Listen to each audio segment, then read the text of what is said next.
السلام علیکم پیارے ویورز، امید کرتا ہوں کہ آپ سب خیریت سے ہوں گے۔ آج جو ہے وہ ہم ایک کہانی پڑھیں گے جس کا نام ہے نیک لڑکا۔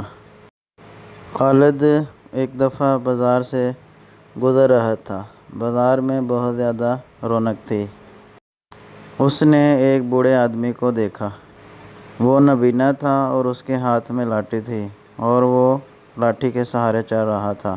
وہ نابینا آدمی ڈر ڈر کر چل رہا تھا اور وہ ڈر رہا تھا کہ کہیں میں گر نہ جاؤں۔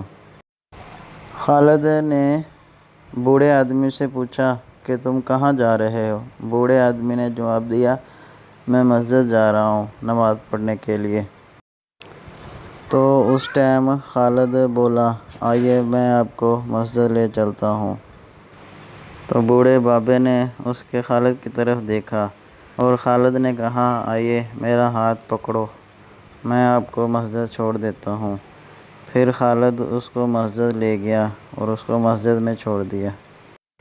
تو بابا جی مسجد کو دیکھ کے بہت خوش ہوئے اور اس کو دعا دینے لگ گئے، اللہ آپ کو خوش رکھے، کامیاب کرے، تم بہت ہی نیک لڑکے ہو۔